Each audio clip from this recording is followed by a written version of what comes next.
Mesdames et messieurs les représentants de la...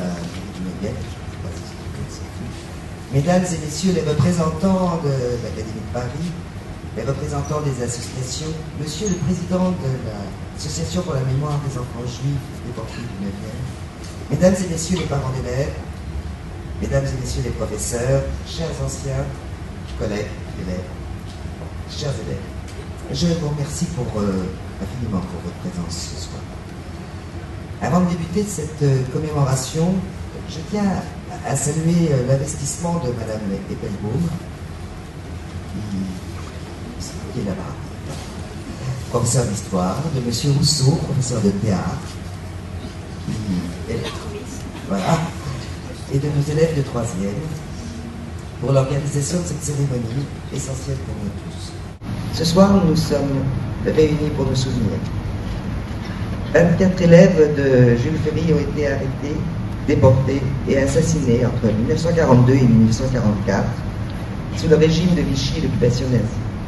Cet établissement était le leur et il le restera pour toujours.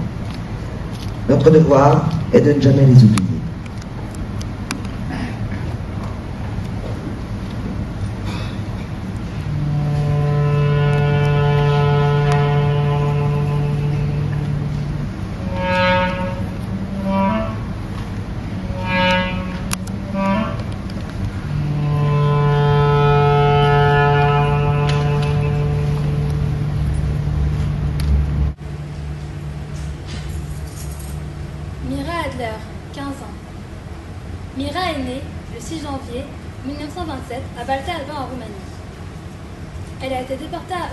Par le convoi numéro 38 au départ de Drancy le 28 septembre 1942. Elle était de nationalité roumaine et habitait au 71 avenue de Clichy dans le 17e, avec son père David et sa mère Aya qui était pour elle. Mireille est entrée à Jules Ferry en 4e B2 en 1941-1942. Elle n'est jamais revenue. Jacqueline Bernstein, 11 ans. Jacqueline est née le 18 avril 1932 à Paris.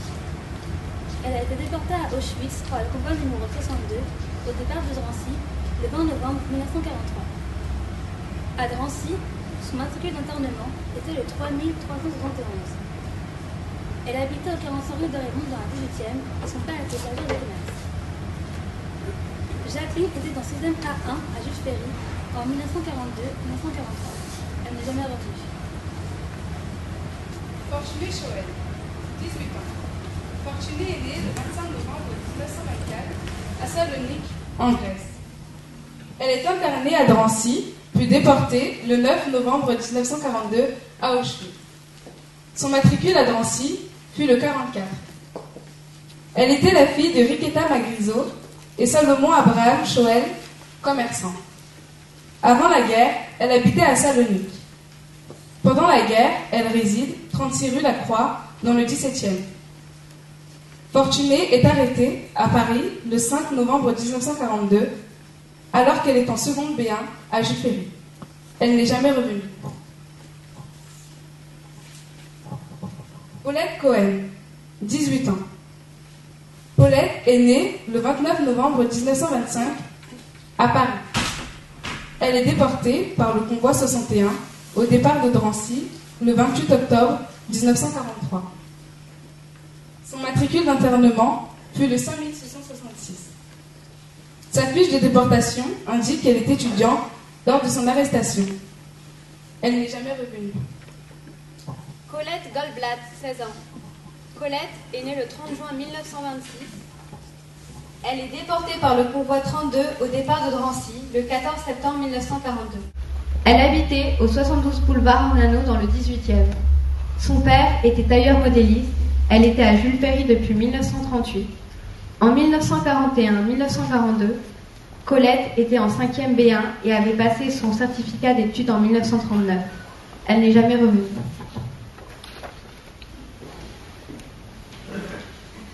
Thérèse Gradstein, 16 ans. Thérèse est née le 28 avril 1939 à Paris. Elle a été déportée à Auschwitz par le convoi numéro 33 au départ de Drancy le 16 septembre 1942. Elle habitait au 15 bis rue Cauchois dans le 18e arrondissement. Son père, Lama, était chapelier et elle avait un frère, Yves, dit Henri. En 1941-1942, Thérèse était en 11e à Jules Ferry. Sa fiche de scolarité indique qu'elle est sortie en juillet 1942. Elle n'est jamais revenue. Janine Lubetsky, 10 ans. Janine est née le 25 juillet 1932 à Paris. Elle a été déportée à Auschwitz par le convoi numéro 77, au départ de Drancy le 31 juillet 1944. Janine a été déportée avec son père, le docteur Albert Lubetsky, et son frère, élève au lycée Roland. Elle a été transférée avec René Cohen. Sa famille habitait au 7 rue Jean Menant. Janine était entrée à Jules Ferry en 1940 en 8e et était en 7e en 1941-42. Elle n'est jamais revenue. Huguette Navarro, 14 ans. Huguette est née le 7 septembre 1929 à Paris. Elle est déportée à Auschwitz par le convoi numéro 59, au départ de Drancy le 2 septembre 1943. Son matricule d'internement fut le 4062. Son père était dentiste. Il habitait au 45 rue Pétrograd, dans le 17e, avec son frère, élève à Condorcet, et sa sœur, Colette, à Jules Ferry. Huguette était entrée en 11e en 1935 et était en 6e A en 1941-1942. Elle n'est jamais revenue. Ethel Orloff, 17 ans. Ethel est née le 11 mars 1926 à Neuilly-sur-Seine et est devenue française par naturalisation. Il y a 2 numéros de convoi sur sa fiche de déportation, car elle n'a pu prendre le premier. Elle a été déportée le 31 juillet 1943 au départ de Drancy sous le matricule d'internement 1619 par le convoi 58. Elle habitait au 20 square de la Motte Piquet dans le 15e, où son père était commerçant. Elle avait une sœur, Claire Orloff, qui était en 4e. Ethel était entrée à Jules Ferry en 1936 en 6e B. Elle était en première B3 en 1941-1942. Elle n'est jamais revenue. Françoise Roy, 17 ans. Françoise est née le 27 août 1927 à Lyon. Elle a été déportée à Auschwitz par le convoi numéro 76, au départ de Drancy le 30 juin 1944. Elle habitait au 7 rue Chaptal, dans le 9e. Son père était métallurgiste. Elle était entrée à Jules Ferry en 1940 en 5e. En 1941-1942, Françoise était en 4e A2. Elle n'est jamais revenue.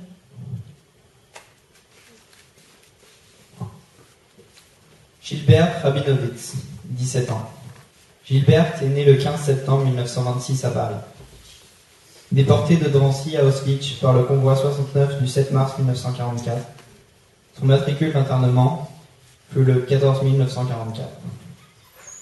Elle habitait au 14 rue Notre-Dame de Lorette, dans le 9e, où son père était commerçant.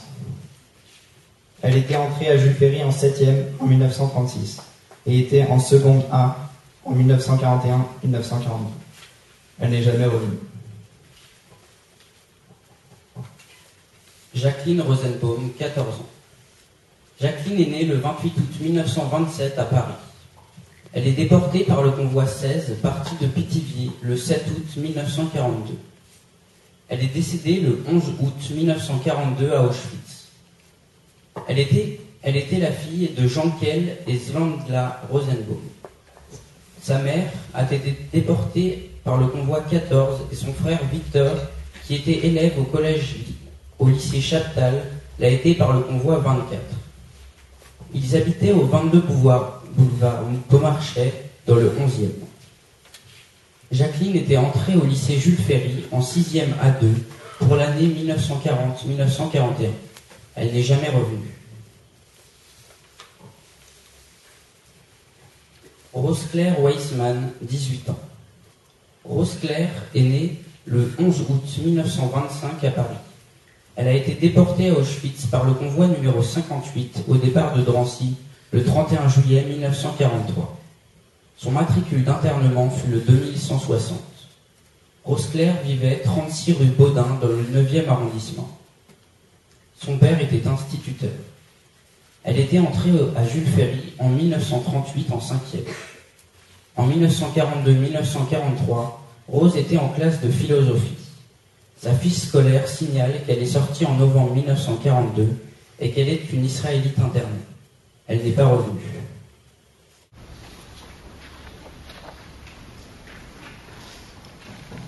Olga Zimmermann, 19 ans. Olga est née le 17 juillet 1923 à Paris. Elle est déportée à Auschwitz le 18 septembre 1942 par le convoi 34 au départ de Drancy. Son père était tailleur et les habitait au Cyril Grefful dans le 8e. Olga était élève à Jules Ferry en classe de philosophie en 1939-1940. Elle n'est jamais revenue.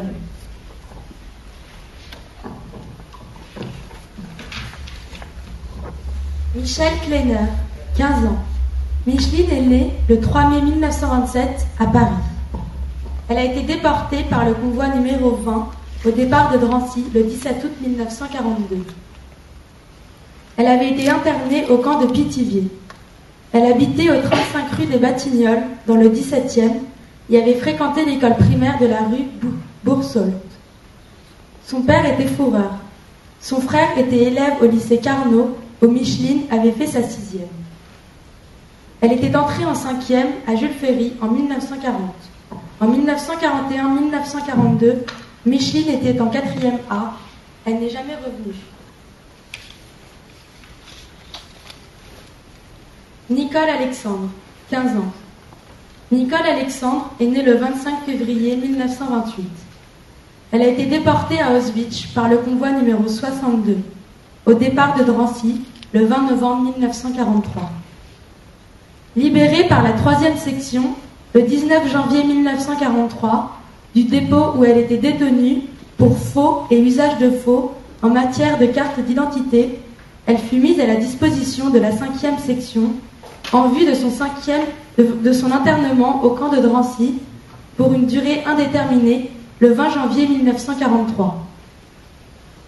Son matricule à Drancy fut le 76, puis 18 890. Elle était la fille d'Henri Alexandre et Hélène Jacob, qui étaient négociants et habitaient au 2 Square Tocqueville, dans le 17e. Nicole était entrée à Jules Ferry en 1938 en 7e. Elle était en 3e A en 1942-1943. L'administration du lycée signale son départ en province en cours d'année. Elle n'est jamais revenue.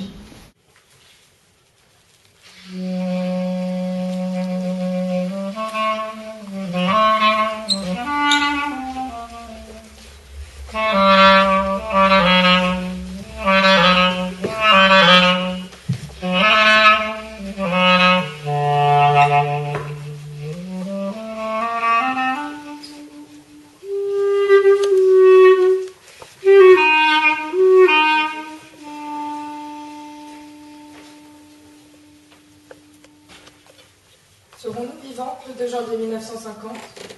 Cette phrase, Nicole l'a écrite en post-scriptum à la lettre et m'adresse de Paris, l'été 1942. Elle doit avoir près de 15 ans, j'en ai bientôt 14.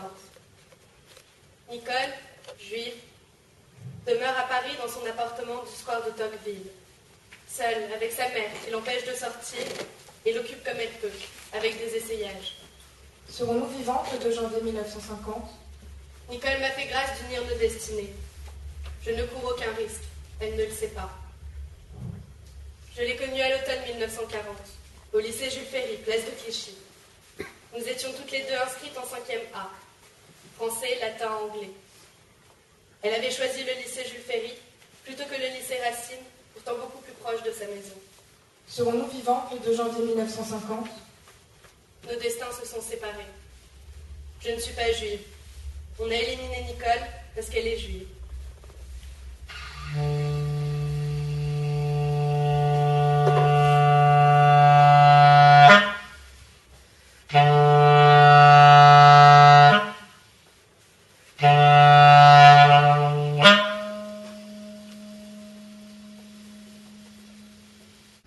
Serons-nous vivantes le 2 janvier 1950? Le 2 janvier, je suis vivante. Nicole a été gazée 6 ans auparavant. Je me refuse alors à évoquer ceux qui ont été sacrifiés. Il me faudra des années pour faire revivre la petite morte. Serons-nous vivantes le 2 janvier 1950? J'étais hantée par cette question. J'en connaissais la réponse.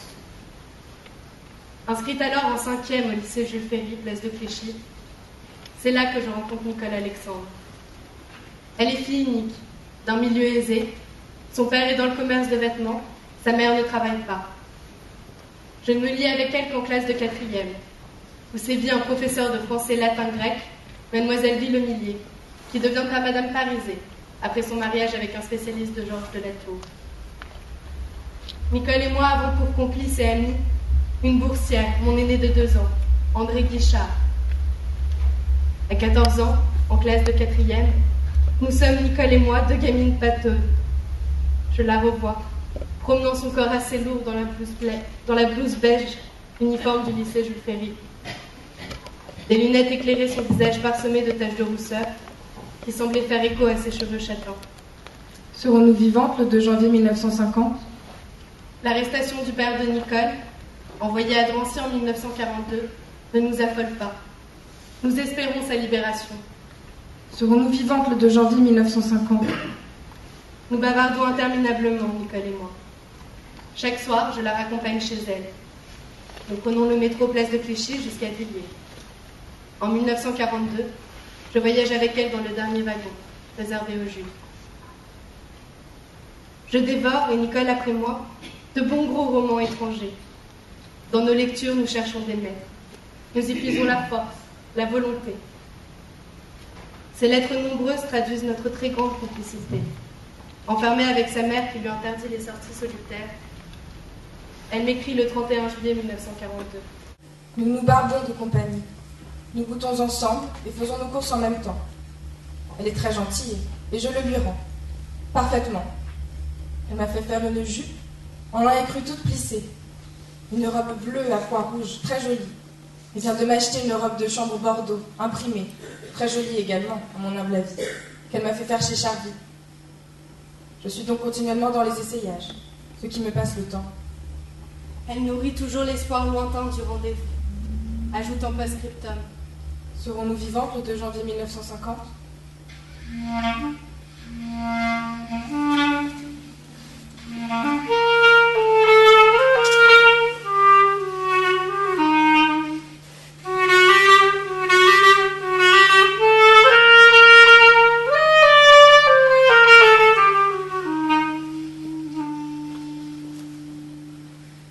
En son dernier été de vie, de liberté, elle sera arrêtée en novembre. Nicole a-t-elle un pressentiment? D'Auxerre, où j'étais, j'ai rapporté tous ces petits mots, marques d'affection, signe d'un appel, les derniers. J'ai un cafard terrible. Faisons un pacte. Ne jamais parler cafard. Ce sont des choses qu'on garde pour soi. D'après ma lettre, tu vas croire que je suis folle. Avoue qu'il y a de quoi. Toute la journée en face d'un livre, sans sortir, sans rien faire. Et la perspective d'un mois et demi comme ça. À bientôt. À bientôt. Souligné 3 fois et en travers. Il est coupé le téléphone. Tant pis.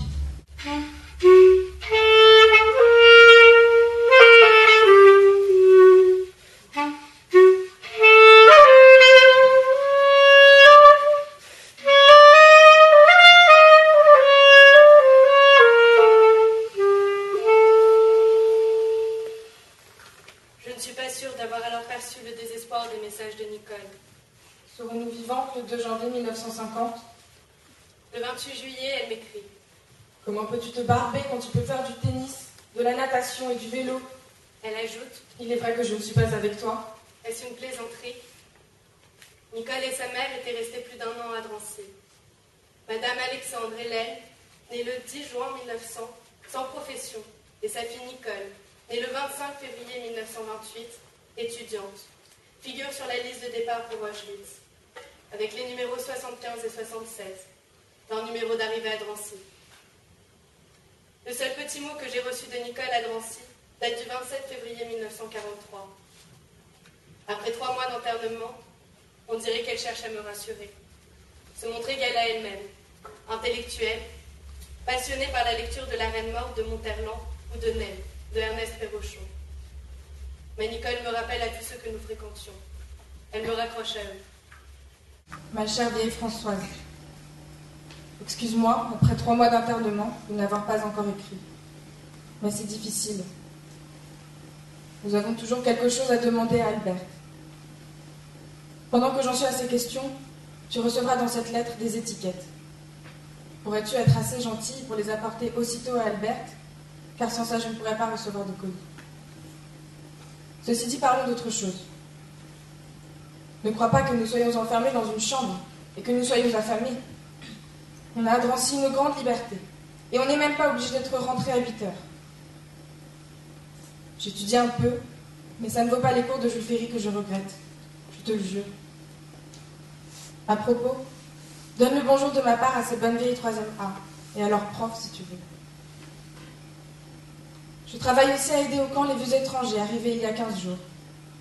À propos, la mère de Suzanne Resnick est au camp. C'est en faisant sa fiche au bureau que je m'en suis aperçue. C'est une femme très, très gentille. Qu'est-ce que tu fais? Tu travailles bien? Que lis-tu en ce moment?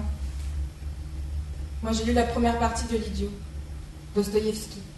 Elle ne fait pas attention à l'orthographe. Et je vais lire La Reine morte de Monterland. J'ai lu aussi Naine de Pérochon. On peut recevoir un livre par colis de linge. Dis-le à Albert, please. Donne-moi des nouvelles de tout le monde. De tes parents, de ton frère, de mes camarades, des pièces de théâtre que tu vois, des livres que tu lis. Enfin de tout, et de tout le monde. 1000 baisers. Nicole. Mes amitiés à ton frère, mes respects à tes parents. Excuse-moi de ne pas t'avoir écrit au début. Et si tu vas chez Otarjo, dis-leur que je pense à eux.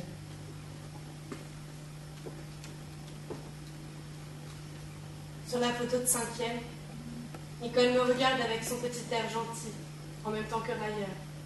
Serons-nous vivantes le 2 janvier 1950 ? Déportée depuis Drancy par le convoi 62 du 20 novembre 1943, avec sa mère, elle refuse de se séparer de celle qui, vu son état de faiblesse, est immédiatement sélectionnée pour être gazée.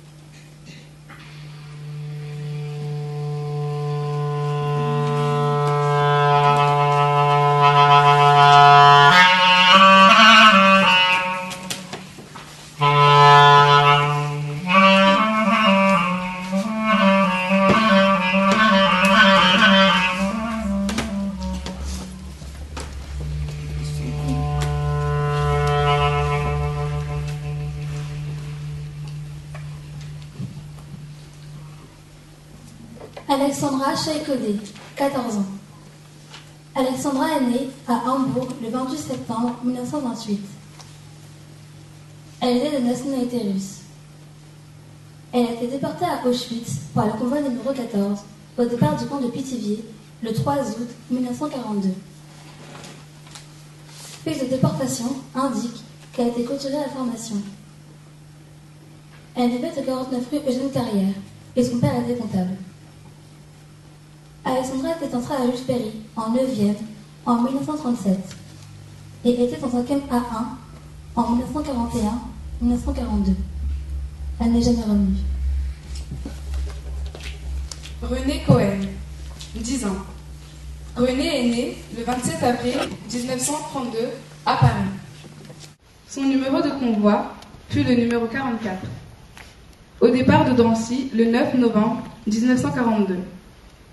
Elle habitait au 9 rue d'Aligre et parlait le turc. Sa fiche de déportation indique qu'elle était élève à Jules Ferry et qu'elle a été déportée par le même convoi que Janine Lubetsky. Elle n'est jamais revenue. Rosette Hayem, 17 ans. Rosette est née le 7 mars 1926 à Paris. Elle a été déportée à Auschwitz par le convoi numéro 67 au départ de Drancy le 3 février 1944. Elle était de nationalité française. Son père était bijoutier et ils habitaient au 32 rue La Bruyère. Rosette était entrée à Jules Ferry en classe enfantine en 1931. Elle était en 10e en 1939 lorsqu'elle quitte Jules Ferry. Elle n'est jamais revenue.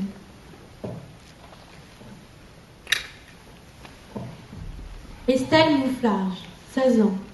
Estelle est née le 31 octobre 1927 à Saint-Ouen. Elle a été déportée à Auschwitz par le convoi numéro 61. Au départ de Drancy, le 28 octobre 1943. Son matricule d'internement fut le 6731. Son oncle, avec qui elle habitait au 89 rue Colincourt dans le 18e, était boucher. Elle était entrée à Jules Ferry en 1940 en 6e.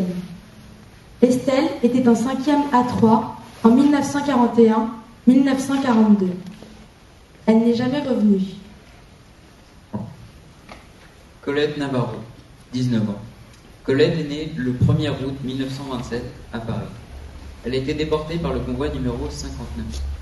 Au départ de Drancy, le 2 septembre 1943, avec sa sœur Huguette. Colette est entrée à Jules Ferry en 1932, en 11e, et y est restée jusqu'en 7e. Elle n'est jamais revenue. Jacqueline Rothschild, 14 ans. Jacqueline est née le 3 novembre 1928 à Paris. Elle a été déportée à Auschwitz le 21 août 1942 par le convoi numéro 22 au départ de Drancy. Elle habitait au 37 rue Davy dans le 17e. Elle n'est jamais revenue. Margot Marguerite Scapin, 18 ans. Margot est née le 29 août 1924 à Salonique en Grèce. Elle a été déportée à Auschwitz par le convoi 44 au départ de Drancy le 9 novembre 1942. Elle habitait au 66 rue Championnet dans le 18e. Elle avait deux frères, élèves à Condorcet, et son père était commerçant. Elle était rentrée à Jules Ferry en 6e en 1936. En 1942-1943, Margot était en seconde des deux. Elle n'est jamais revenue.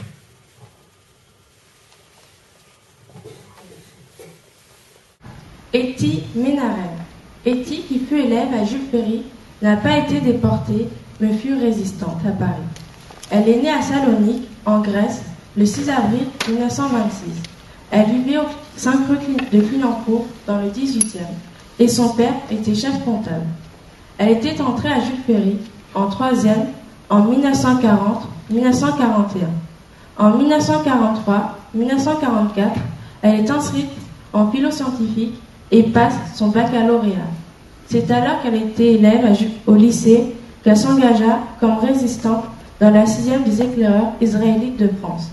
Elle effectua des missions de transport et de surveillance à Paris de mars 1943 à août 1944. Elle accompagnait des enfants et des adultes dans le camp, les visitait et payait leur pension. Elle était sous les ordres de Freddy Ménarel, son frère, chargé de la résistance de la 6e à Paris. Rose Rosenkrantz, 13 ans. Rose est née le 20 juin 1929 à Paris. Elle est arrêtée avec sa mère lors de la rafle du Val-d'Île du 16 et 17 juillet 1942. Rose est internée à Baudelaire-Hollande le 22 juillet 1942, puis transférée à Drancy et déportée à Auschwitz par le convoi 34 le 18 septembre 1942. Elle était la fille de Liba Rosenkrantz, qui était couturière. Son père était décédé. Ils étaient nés en Pologne. Elle vivait au 114 bis rue Lemoine, dans le 17e. Rose était entrée à Jules Ferry en 6e A3 en 1941. Sa fiche de scolarité indique qu'elle était admise en 5e. Elle n'est jamais revenue. Nous avons l'honneur de recevoir parmi nous Madame Eliane Mossé, qui fut élève à Jules Ferry et a souhaité évoquer le souvenir de Rose, sa camarade de classe.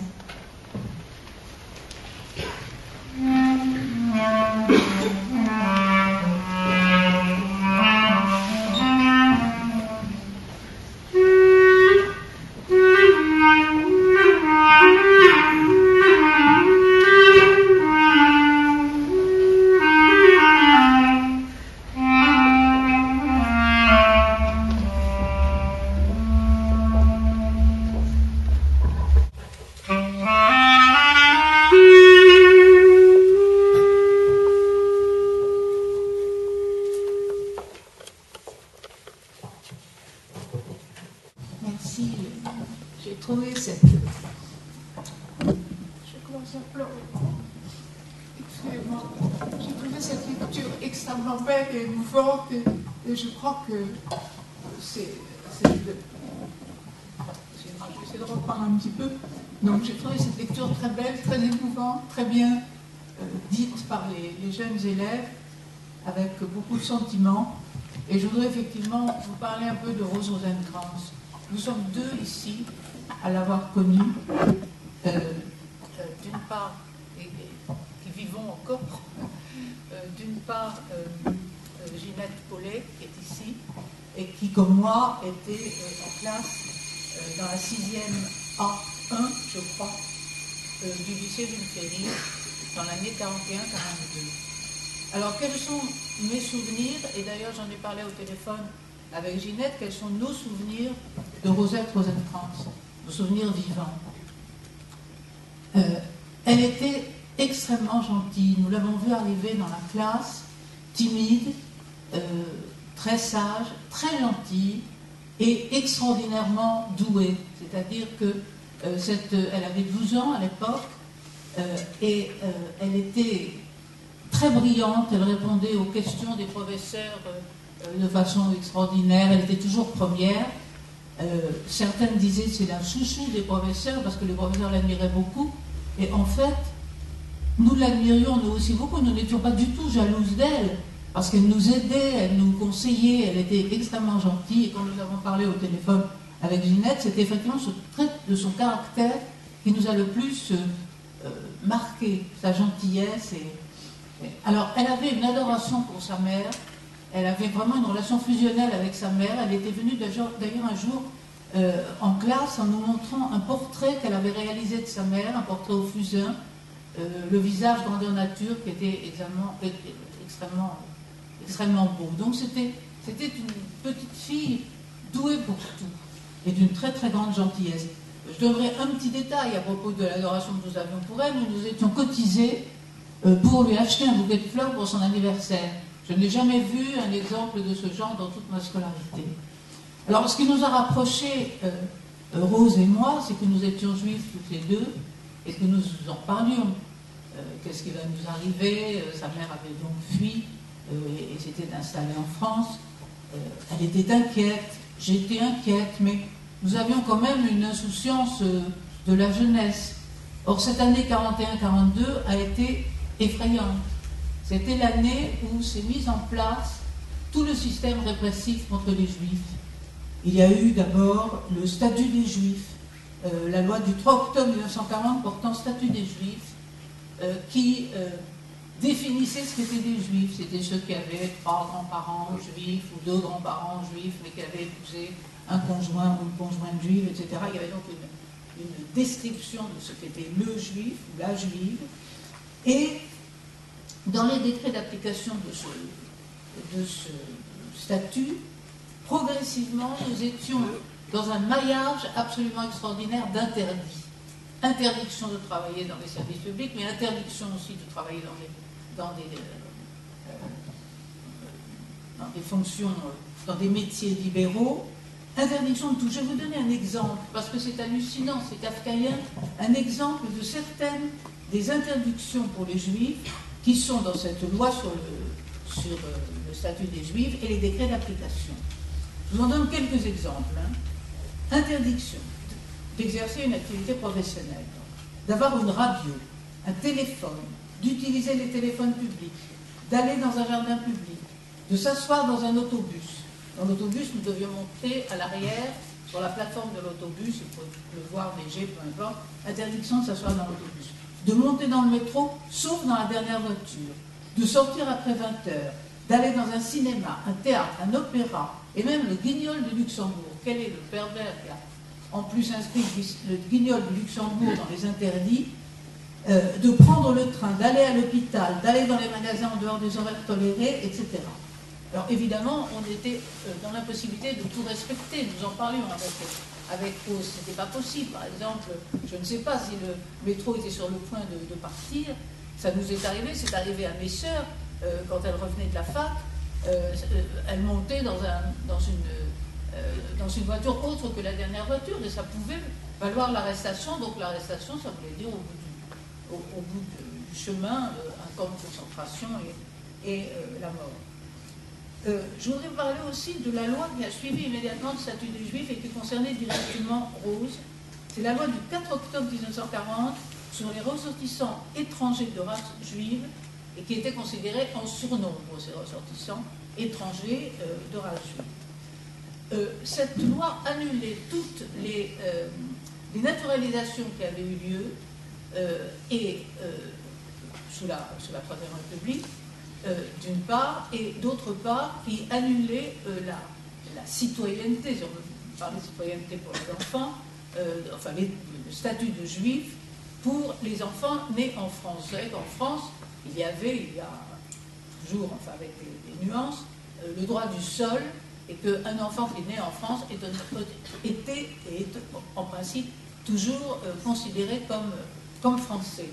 Donc du jour au lendemain, la mère de Rose, qui avait été, je pense, naturalisée, et Rose, qui était française de naissance, sont devenus des apatrides. Et c'est-à-dire qu'à ce moment-là, leur vie était encore plus menacée que la vie des Français, qui l'a été aussi par la suite. J'y reviendrai peut-être. Je voudrais parler aussi de deux lois qui nous ont concernés et dont nous avons parlé. La loi du 2 juin 1941 prescrivant le recensement des Juifs. Tous les Juifs ont dû aller à la préfecture pour faire la queue et pour dire, voilà, bon, les Juifs, les parents ont été pour nous déclarer tous les 5. Alors, pourquoi, si vous voulez, il y a toujours eu la réaction, mais pourquoi l'avez-vous fait? Mais qu'est-ce qu'on pouvait faire d'autre pour ceux d'entre nous qui n'avaient pas assez de possibilités de liens, de contacts, d'argent pour pouvoir partir, pour pouvoir s'échapper, pour pouvoir quitter Paris? Tout le monde nous connaissait, donc si nous n'y avions pas été, nous aurions été dénoncés. Et puis, bon, c'est vrai, par exemple, là j'évoque du côté de mon père qui avait qui avait combattu dans la guerre de 14-18, qui avait une médaille militaire, médaille des engagés volontaires, croix de guerre, etc., disait Pétain ne pourra pas nous faire de mal, c'est pas possible. Donc il y avait une sorte, chez nous, de... Bon, voilà pourquoi, on nous a dit après, mais pourquoi l'avez-vous fait? Ben, voilà, on l'a fait. Et puis, évidemment, quelque chose de tout à fait décisif a été instauré le 29 mai 1942, cette ordonnance instaurait un signe distinctif pour les Juifs, l'étoile jaune, obligatoire à partir du 1er juin. Alors, je vais vous lire cette ordonnance, enfin, je vais vous lire des extraits de cette ordonnance. Et là aussi, en effet, on la retrouverait. Alors, je vais vous faire voir ce qu'est l'étoile jaune, pour ceux d'entre vous qui n'en auraient jamais vu une. Ah oui, voilà. Voilà. Vous voyez, c'est petit, c'est de la taille d'une paume de la main, ça pèse 2 grammes, mais permettez-moi de vous dire que c'est quand même très lourd à porter. Ah, voilà ce que disait la... Bon, voilà les produits. Je mettais du côté gauche solidement. Signe distinctif pour les Juifs. Ah, non, je vous en prie. C'est gentil. Signe distinctif pour les Juifs. Les Juifs doivent se présenter au commissariat de police pour recevoir des insignes en forme d'étoile. Chaque Juif recevra 3 insignes et devra donner en échange 1 point de sa carte de textile. Bon. Il est interdit aux Juifs dès l'âge de 6 ans de paraître en public sans porter l'étoile jaune. L'étoile jaune est une étoile à 6 pointes, ayant les dimensions de la paume d'une main et les contours noirs. Elle est en tissu jaune, et jaune, vous savez, c'était la couleur au Moyen-Âge, on faisait porter le chapeau jaune aux Juifs, le brassard jaune, enfin le jaune était le signe de la honte, la couleur de la honte. Et elle devra porter en caractère noir, gothique d'ailleurs, l'inscription juive. Elle devra être portée bien visiblement sur le côté gauche de la poitrine. L'ordonnance était applicable dès le 1er juin. J'ai écrit dans un article du Monde au moment du procès Barbie, le Monde m'avait demandé, enfin, un rédacteur du Monde m'avait demandé de témoigner sur ce qu'était cette époque de l'occupation. Et je vais me permettre de vous lire quelques lignes de cet article que j'avais écrit dans le Monde en 1987. J'avais 11 ans.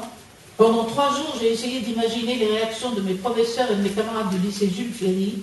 lorsque j'arriverai le lundi matin avec l'étoile jaune solidement cousue sur le côté gauche de ma robe. Mon réconfort était que la meilleure élève de la classe la porterait aussi, et que nous serions, pour une fois, semblables. Elle s'appelait Rose Rosenkrantz. Quelques semaines plus tard, elle prenait le convoi 34. Alors là, c'est la première, c'est celui qu'a donné la jeune fille, 34, parce qu'il y a eu des changements, si vous voulez, dans la qualification des convois, dans la plus récente parution du mémorial de la déportation du Juif de France. Donc elle prenait le convoi 34 pour Auschwitz, elle faisait partie de ces petits que Robert Brasilia ne voulait pas séparer de leurs parents, elle n'est pas retenue. Alors, pour revenir maintenant à une autre étape très importante qui était la rafle du Veldiv, je voudrais vous en dire quelques mots. La rafle du Veldiv a eu lieu le 19 juin. Elle a eu lieu le 19 juin 1942. Alors, moi, pardon. Ah oui, pardon, excusez-moi, c'est une faute de droit. Excusez-moi, je suis désolée. Le 19 juillet, bien sûr, 1942, bien sûr. Alors, nous l'avons vécu d'une façon tout à fait... bon, je voudrais en dire deux mots de la façon dont nous l'avons vécu. Nous étions français, et donc nous n'étions pas, nous l'avons su après, concernés par cette trappe. Mais ma sœur, qui était élève à Jules Ferry en terminale, devait passer le 19 juillet l'oral du bac à la Sorbonne. Alors le matin, nous avons entendu des grands cris. Nous sommes descendus avec ma mère voir ce qui se passait. Rue d'Oremont, il y avait des autobus, qui étaient des gros autobus, qui étaient en train de faire monter des gens qui avaient tous l'étoile jaune, hommes, femmes, enfants. Et nous sommes revenus et ma mère a dit, ils vont venir tous nous arrêter. Mon père a dit, bon, on va aller à la cave, on va pas bouger, mais c'est pas possible. Et Arlette a dit, je veux aller passer le bac. Je veux aller passer le bac. Et donc nous sommes tous partis à la Sorbonne. Nous avons passé pratiquement la journée dans la cour de la Sorbonne. Et ma soeur Arlette avait, je me souviens, enfin, elle avait une veine qui était tellement gonflée, j'ai pensé qu'elle allait mourir. Enfin, elle a présenté ses livres, elle tremblait comme une feuille, et elle est venue se rasseoir après avec nous sur un bord de la Sorbonne, où je n'ai jamais pu revenir d'ailleurs à la Sorbonne depuis sans me sentir mal, dans la cour de la Sorbonne. Et elle nous a dit, j'ai bafouillé, j'ai bégayé, je vais être collée. Et puis elle nous a dit, mais il y a un professeur de chimie, qui a vu dans quel état j'étais, qui m'a dit, dites n'importe quoi. On a l'impression de vous parler, dites n'importe quoi. Et elle a été reçue grâce à ce professeur de chimie qui, avant qu'on qualifie comme juste ceux qui ont sauvé des juifs, d'une certaine façon a été, à sa manière, injuste. Il lui a mis 19 sur 20 et elle a pu être reçue au programme. Nous sommes rentrés à la maison et mes parents demandaient à la concierge, est-ce que la police est venue pour vous? Et elle a dit non, mais si c'était venu, j'étais obligée de dire où vous étiez.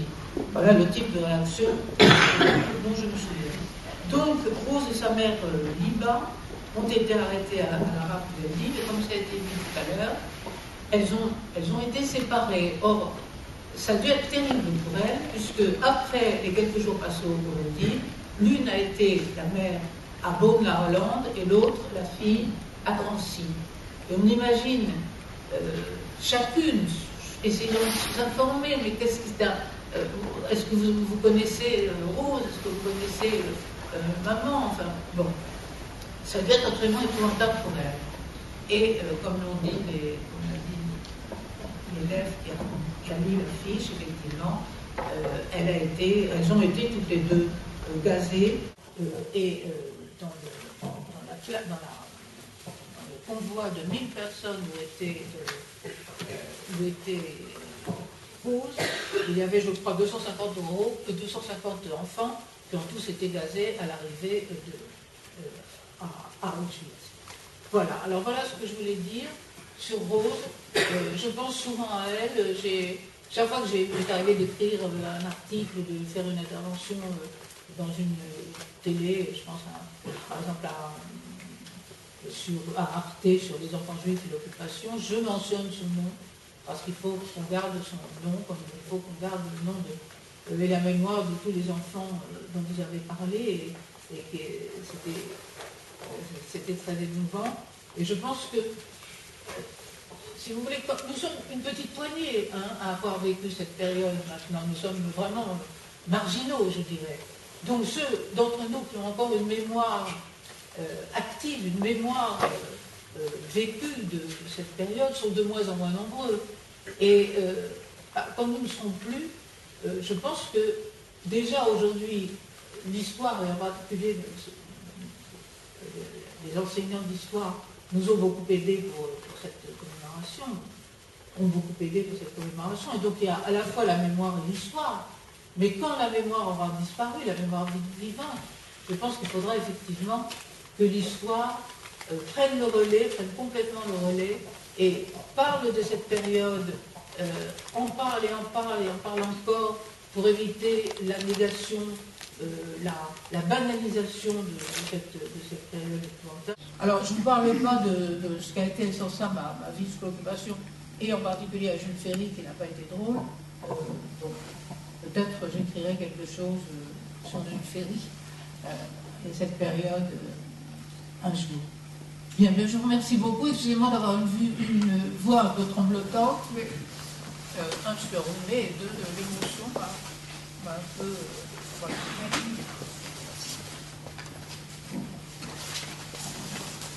Merci beaucoup.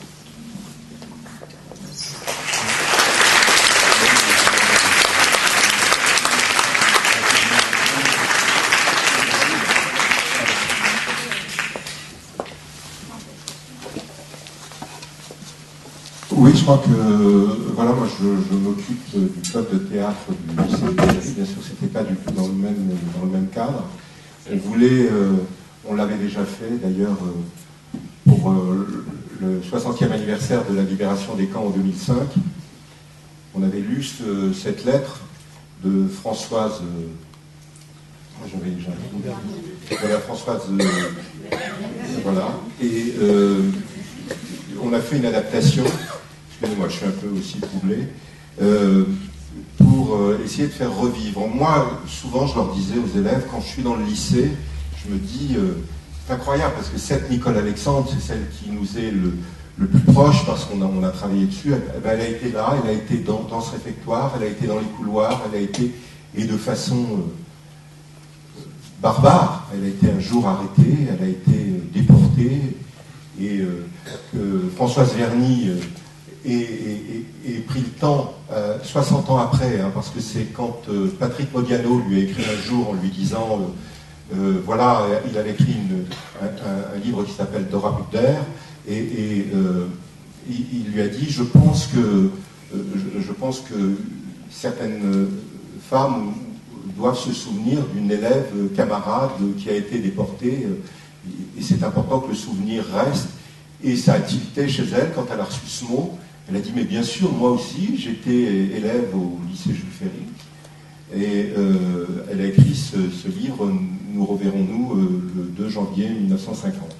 Voilà, donc on est parti de cette histoire, on l'avait déjà fait en 2005, et avec le concours des élèves de Madame Eppelbaum, qui est professeure de français au lycée Jules Ferry.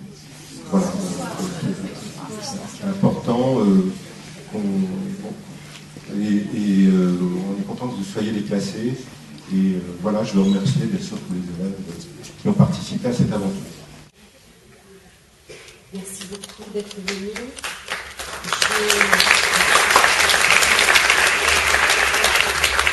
tiens absolument à remercier nos élèves qui ont été absolument extraordinaires. C'est un travail que nous avons engagé l'année dernière. Ils étaient en 4e. J'ai tenu à les avoir cette année en 3e, donc en classe d'histoire. Ils étaient moins nombreux quand nous avons commencé à travailler sur ces élèves. Ils ont trouvé le temps de consacrer toute leur énergie, en particulier les mercredis après-midi. Nous avons passé beaucoup de temps. Ils sont venus avec moi au mémorial de la Shoah. Ils ont regardé attentivement les archives. Ils sont venus ici, ils ont travaillé, ils ont regardé les archives également de notre établissement. Ils ont composé l'exposition qui est actuellement présentée dans le grand hall de notre établissement. Et régulièrement, depuis de nombreux mercredis, ils se sont véritablement investis et ils ont beaucoup travaillé. Et avec un cœur et une âme tout à fait extraordinaires, ils se sont attachés à certains de ces élèves, à tous ces élèves qui malheureusement ont connu un sort absolument tragique. Et je les remercie beaucoup de cette énergie qu'ils ont donnée pour tenter de vous rappeler leur mémoire. Je remercie évidemment nos grands élèves, Irène et Diane et Nathan, qui ont aussi travaillé avec M. Rousseau et toutes les personnes qui nous ont aidés, Mme Fourneau, tous les membres de l'établissement qui se sont démenés pour nous permettre de faire cette cérémonie ce soir. Voilà, je vous remercie tous.